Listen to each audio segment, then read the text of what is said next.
Did you know that Europe colonized much of the world? And at one point, I think the British Empire basically had everything. Not obviously not everything, but it was really, really big. And I think the East India Trading Company was I'm not a historian, so I may be silly not knowing this, but part of the, or at least affiliated with the Commonwealth, helped set up, establish what now became South Africa. And yeah, typically a bunch of white Europeans got on a bunch of boats, went around the world and colonized. This resulted in a lot of people being killed and enslaved and a bunch of really, really awful things. But also a bunch of really, really good things, depending on who you're asking. History isn't, just positive or negative. There's nuance in all things. Typically, when we look to the past, we can see that the previous cultures did things we don't do anymore because we recognize how bad they are. But, what makes society work and what makes us get better is that we get rid of the bad but keep the good. That means we've recognized things like colonialism, bad. We don't do it anymore. Does it mean we should forget about it, pretend like it never happened? No. Colonialism at a certain time wasn't bad, okay? It was just expansion and people were traveling. They wanted to go find new places to live. They wanted to colonize new places.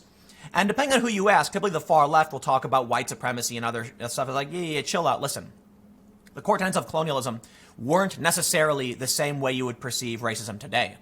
Granted, it was still very similar. A lot of bad things happened. Good thing we don't do it anymore. In fact, I think it may be the Geneva Conventions where we can't take over new territory or something. I don't know. The point is, a canceled board game revealed how colonialism inspires and haunts games. Scramble for Africa was canceled amid apologies from a publisher and a broader debate about ethical gaming in the tabletop space. Ethical gaming. Well, you see here, apparently, it looks like it's very similar to Carcassonne, I think. I don't know if you've ever played that board game, but you got little dudes and you put them down. You can see here there's logging, plantation, rubber, plantation, coffee. Let's read what happened. On April 7th, prominent publisher of board war games, GMT Games, released a statement announcing that they'd pulled the game from their pre-order list, Scramble for Africa. The game, portraying the eponymous invasion of the African continent by European powers in the late 19th and early 20th centuries, seemed like one that portrayed the colonial period in African in a simplistic way, ultimately rewarding players for being the best at recreating a piece of history that included genocide in Namibia and mass enslavement in the Belgian Congo Free State. It had come under heavy critique from the board gamers for, in the words of GMT's own statement, both topic and treatment of its colonialist historical setting. Okay, let's think about this. In the game, and we'll read more, but let's look at some of the photos here. Some of the cards, you have Fall to Death, sure, whatever, Slave Markets of Zanzibar, Zoological Discovery, Sabotage. This one particularly gives me pause, because let me ask, do you think it's appropriate to play a game where you have one facet of the game, the enslavement of a people that we know to be offensive, historically bad, and we're trying to fix and solve the problems caused in the past? Now, some people on the right say things are getting better than ever, we should continue on the path. The left says it's not, institutional racism, white supremacy.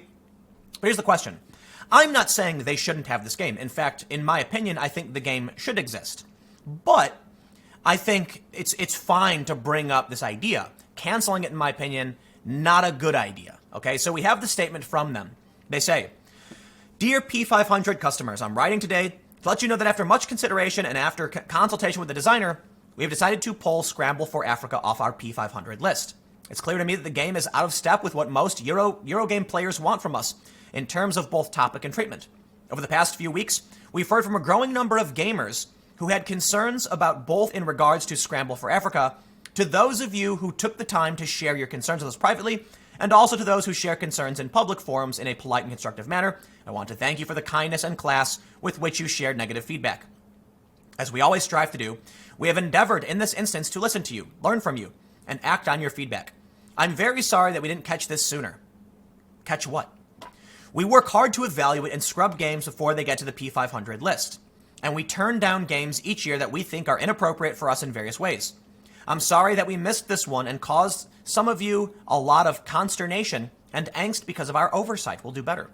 For those of you who had P500 orders for the game, don't worry, your order will automatically delete when we deleted Scramble for Africa from the P500 list a few minutes ago. What does that mean?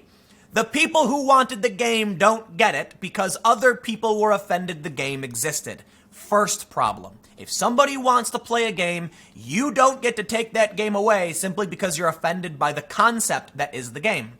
Now, while I certainly recognize the problematic history of colonialism in Africa and why these images are potentially offensive to some people, because you had European powers coming in, changing language, and doing a bunch of generally bad things, notably the slave market card. However, I'd also like to point out that we have many games and TV shows that reenact and recreate things in historical reference. Jokes are made about things because history happened. Should a game not exist that pertains to a certain aspect of history because the history to you is offensive? No. The game exists. If you don't like it, don't play it. But of course, the narrative from the far left is that these conversations perpetuate white supremacy or whatever nonsense. Listen, there are many video games in which you can actually play as Nazi Germany. Now, in some iterations of some games, they've typically made the Nazis like not playable, or they've removed certain images, which I also think is ridiculous. World War II happened. There were bad people. Here's the thing. The point I brought up in the beginning. At the time, this was considered okay.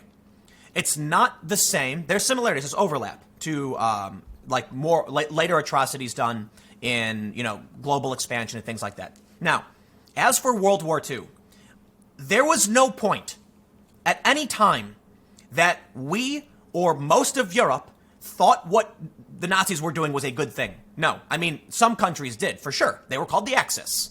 And we defeated them. And now they're gone. There was a thing that emerged in World War II, fascism. And we were like, dude, this is so bad that in a relatively short amount of time, relative to this, we stopped it. It was a bad thing. Gone.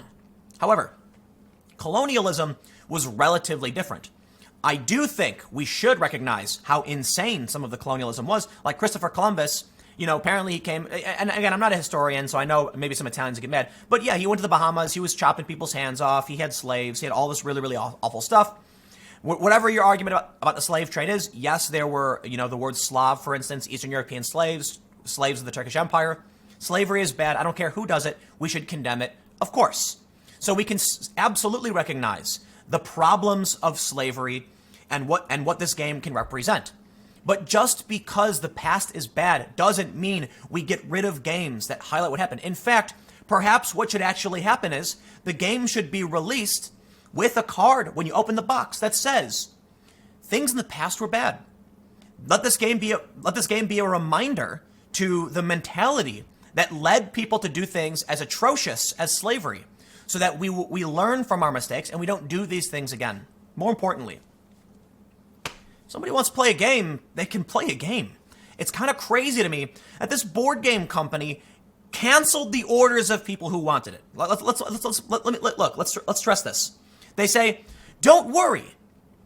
Anybody who ordered the game, they say, your order will automatically be deleted. Okay. When I first read that sentence, it said, for those of you who ordered the game, don't worry. I thought it was going to say, I thought they were going to say they will fulfill your order and it will no longer, and they won't sell it anymore.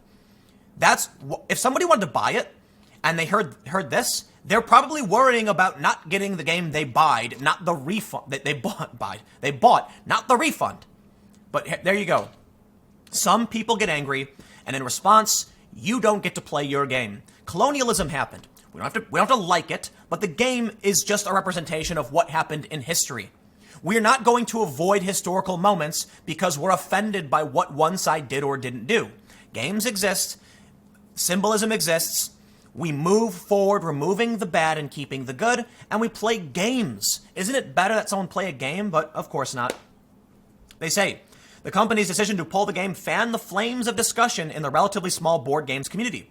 While some praised GMT for the statement and decision, it infuriated others who saw the decision to pull the game as bowing to politically correct pressure or erasing history. Multi-page threads of arguing and insults saw Board Game Geek moderators leaving whole strings of comments removed. When the game entry for Scramble for Africa was removed, those threads went to entry for unpublished prototype. They've since drawn so much attention and commentary that unpublished prototype has shot to the top ranks of Board Game Geek's The Hotness list and stayed there all week. Clearly, people are worried about losing the game they wanted to play.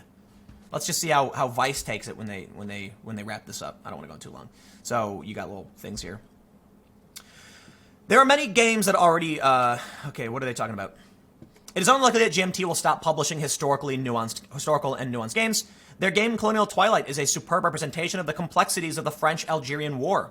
Their games Navajo Wars and Comancheria are excellent, informed takes on the experience of indigenous people in the American West.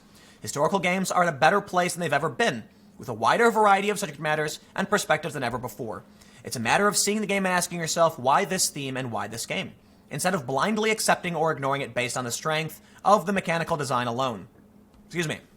Scramble for Africa might have been a blast to play if you ignored the history it claimed to represent. Its critics are just asking for more. More understanding of power dynamics, more engagement with the historical theme, and a more intellectual bent when dealing with complex issues. Hiccups. There are many games that already do this, yada, yada, yada. You want to say that, and they end by saying, it's acceptable that game designers and publishers make mistakes, but those mistakes must be confronted. Only by demanding better games and better people playing them can we confront these issues. Listen, if I want to make a game where you juggle cats, I'm going to make the game. And if you want to buy, I mean a board game, not literally juggling cats, right? The point I'm saying is many people would say, hey, that's not cool. That's animal cruelty. Right. You don't play it. We're not telling people, we are simulating juggling cats. We're not literally telling people to go do anything. History happened. Why this game and not others? Why is this game better or this game worse than other games that do similar things? The point is, I'm going to have to say, let people play their games. But of course, they canceled the orders of people who wanted the game. Makes no sense. If you don't like it, don't play it.